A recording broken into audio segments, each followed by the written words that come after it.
ناظرین کی خدمت میں سلام و آداب. آپ دیکھ رہے ہیں وائس آف لداخ. آج جمعہ ہے اکتوبر کی 18 اور ربیع الثانی کے 14 تاریخ. آج کی تازہ ترین خبروں کے ساتھ میں سعید ہاشم رضوی حاضر خدمت ہوں. ناظرین سے گزارش ہے کہ تازہ ترین خبروں اور حالات و واقعات سے باخبر رہنے کے لیے ہمارے چینل کو سبسکرائب کریں اور خبریں آخر تک ضرور دیکھیں.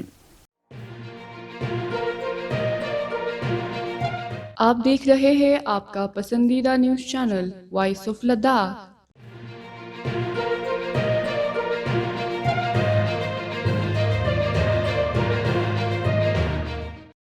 محکمہ social and tribal welfare Kargil کی جانب سے آج سید مہدی میموریل ہال میں نشہ مکت بھارت ابھیان کے حصے کے طور پر ماسٹر رضاکاروں کے لیے ایک اورینٹیشن اور ٹریننگ پروگرام کا انعقاد کیا گیا. اس پروگرام میں ایس سی آر و district social welfare officer Kargil Abdul Majeed Tantray بطور مہمان خصوصی کے علاوہ این جی اوز کے ممبران، ماسٹرز، والنٹرز، مختلف سکولوں کے اساتذہ اور طلبہ و طالبات نے شرکت کی. پروگرام کے دوران ریسورس پرسن نے منشیات کے استعمال سے دور رکھنے اور معاشرے کو نشہ مکت بنانے کے حوالے سے اہم معلومات دی گئی. انہوں نے کہا کہ اپنے بچوں کو نشے کی بڑی لت سے دور رکھنے کے لیے اساتذہ اور والدین کو بچوں پر کڑی نگرانی رکھنے کی ضرورت ہے تاکہ کوئی بھی نوجوان منشیات میں ملوث نہ ہو.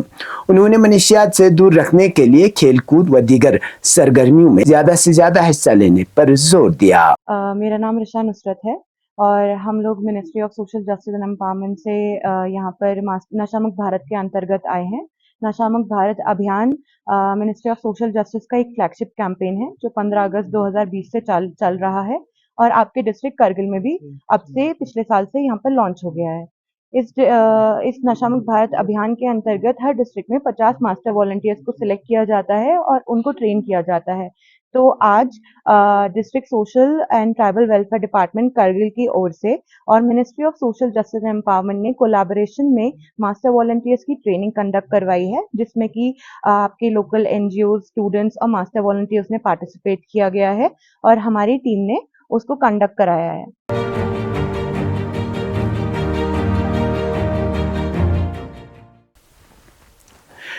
Additional deputy commissioner Kargil Ghulam Mohi الدین وانی نے بدھ کو اپنے دفتر کے چیمبر میں ایک میٹنگ کی صدارت کی جس میں 20 اکتوبر کو گریجویٹ اور 10+2 لیول کے ایس ایس آر بی کے تحریری امتحانات کے انعقاد کے لیے ضروری انتظامات کیے گئے. اے ڈی سی نے امتحانی مراکز میں ہالس، عوامی سہولیات، پانی کی فراہمی، بجلی، ہیٹنگ کی سہولیات، صفائی ستھرائی، سی سی ٹی وی کی تنصیب اور دیگر انتظامات کا جائزہ لیا تاکہ امتحان کے مناسب انعقاد کو یقینی بنایا جا سکے. اے ڈی سی نے تمام متعلقہ افسران کو ہدایت کی کہ وہ امتحانی مراکز پر امتحان کے احسن انعقاد کے لیے ضروری انتظامات کریں. اے ڈی سی نے چیف ایجوکیشن آفیسر کرگل کو ہدایت کی کہ وہ تمام سرکاری اور نجی سکولوں کے ساتھ تال میل قائم کریں جہاں امتحان منعقد کیے جائیں گے. میونسپل کمیٹی کو ضلع میں امتحانی مراکز کے اطراف کے تمام علاقوں کو صاف رکھنے کی ہدایت دی. کرگل پولیس کو امتحانی مراکز پر چیکنگ ٹیمیں تعینات کرنے کی ہدایت دی گئی. میٹنگ میں administrative municipal committee Kargil Imtiaz Kacho, chief controller finance L H D C Kargil Iftikhar Hussain, chief education officer S D Namgyal, chief medical officer Kacho Liaqat Ali Khan, deputy director employment Khanzada Mohammad Usman, principal government degree college Kargil district Amu, executive engineer P H E division Mohammad Hassan, district informatic officer Iftikhar Hussain, deputy police superintendent Tundu, superintendent I T I Abid Hussain اور دیگر ضلع افسران نے شرکت کی.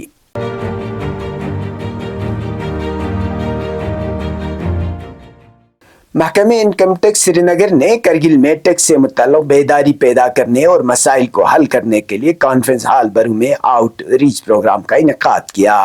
اس programme کا مقصد مقامی باشندوں میں ٹیکس کے بارے میں جانکاری فراہم کرنا اور ٹیکس کی مختلف مدافعات پر وضاحت فراہم کرنا تھا.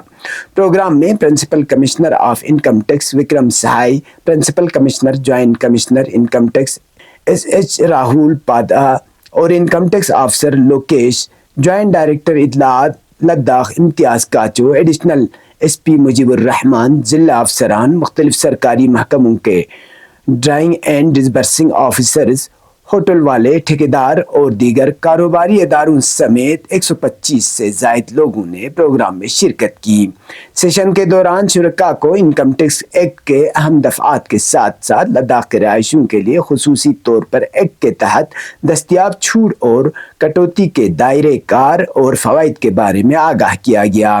اس موقع پر خطاب کرتے ہوئے اکرم سائی نے بتایا کہ آؤٹ ریچ پروگرام کا مقصد لداخ کے رہائشیوں کے خدشات کو دور کرنا اور مسائل کو حل کرنا ہے۔ پرنسپل کمشنر نے اسٹیک ہولڈرز سے بھی درخواست کی کہ وہ اپنی ای میلز کو بینک کے ساتھ اپ ڈیٹ کریں تاکہ اس طرح کے انکوائریاں بر وقت موصول ہو سکیں، یا اگر موصول ہو جائے تو اس کا جواب دیں۔ شرکاء نے ٹیکس سے متعلق مختلف مسائل اور ٹیکس قوانین کی عدم تعمیل کے حوالے سے کیے گئے اقدامات کے بارے میں اپنے سوالات اٹھائے۔ انکم ٹیکس حکام نے شکایات بغور سنی اور انفرادی بنیادوں پر ان کو حل کرنے کی ہر ممکن کوشش کی۔ پرنسپل کمشنر نے یقین دلایا کہ محکمہ لداخ سے متعلق مسائل کو حل کرنے کے لیے اپنے سری نگر دفتر میں 2 دن وقف کرے گا۔ انہوں نے ان افراد اور کاروباروں پر بھی زور دیا کہ جو محکمہ انکم ٹیکس کے خدشات کا سامنا کر رہے ہیں وہ فوری طور پر اپنے مسائل انہیں ای میل کریں۔ اس پروگرام کا مقصد 1961 کے انکم ٹیکس ایکٹ سے متعلق خدشات اور سوالات کو حل کرنے کے لیے ایک پلیٹ فارم کے طور پر کام کرنا تھا۔ یہ اقدام ٹیکس کے بارے میں آگاہی بڑھانے اور رضاکارانہ ٹیکس تعمیل کو فروغ دینے کے لیے محکمہ انکم ٹیکس کے عزم کی نشاندہی کرتا ہے۔ اسی طرح خطے میں زیادہ شفاف اور مؤثر ٹیکس نظام میں حصہ ڈالتا ہے۔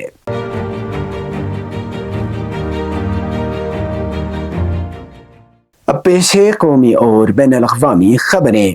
Chief justice of India D Y Chandrachud کی زیر سربراہی سپریم کورٹ کی 5 رکنی بینچ نے جمعرات کو شہریت کو آئینی قرار ایکٹ 1955 6(a) دے دیا ہے۔ اس دفعہ کے مطابق 1966 اور 1971 کے درمیان بنگلہ دیش سے آسام آنے والے غیر قانونی تارکین وطن کو شہریت دی گئی ہے۔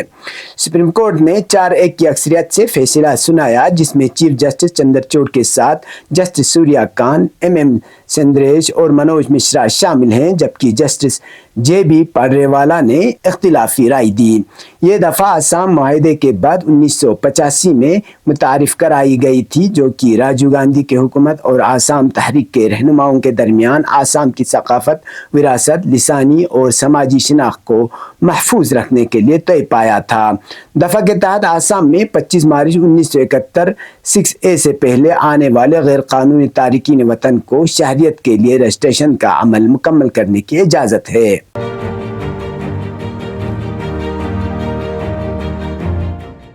عبرانی میڈیا نے جنوبی لبنان میں مزاحمتی فورسز کے ساتھ سرحدی جھڑپ کے دوران 5 صہیونی فوجیوں کی ہلاکت کی اطلاع دی ہے۔ مہر خبر رساں ایجنسی نے شہاب نیوز کے حوالے سے بتایا ہے کہ صہیونی میڈیا نے جنوبی لبنان میں 5 صہیونی فوجیوں کی ہلاکت کی تصدیق کی ہے۔ عبرانی میڈیا ذرائع کے مطابق یہ واقعہ لبنانی مزاحمتی فورس اور صہیونی فوج کے درمیان سرحدی جھڑپ کے دوران پیش آیا۔ تاہم واقعے کے بارے میں مزید تفصیلات تاحال جاری نہیں کی گئی۔ لبنان کی مزاحمتی فورسز نے جنوبی لبنان میں حالیہ سرحدی جھڑپوں کے دوران صہیونی فوج کی ایک بڑی تعداد کو ہلاک کرنے میں کامیابی حاصل کی ہے۔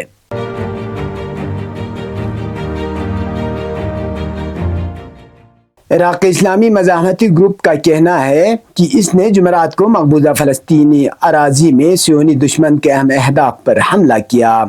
مہر خبر رساں ایجنسی کی رپورٹ کے مطابق عراق کی اسلامی مزاحمت نے آج اپنے ایک بیان میں مقبوضہ علاقوں کے جنوب میں ایک اہم ہدف پر ڈرون حملے سے آگاہ کرتے ہوئے اس بات پر زور دیا کہ فلسطینیوں کی حمایت میں اس نوعیت کی مزید کارروائیاں جاری رہیں گی۔ عراقی مزاحمت نے فلسطین کے جنوبی بندرگاہی شہر ایلات میں ایک اہم ہدف کو نشانہ بنایا۔ عراقی مزاحمت نے مزید وضاحت کی کہ اس نے اپنے نئے آپریشن میں کامیکاز ڈرون کا استعمال کیا اور یہ دوسری کارروائی تھی جس میں صحرائے نقب کو نشانہ بنایا گیا۔ یہ تب تک کی خبریں، اسی کے ساتھ مجھے اور میرے ساتھیوں کو دیجیے اجازت۔ اللہ حافظ۔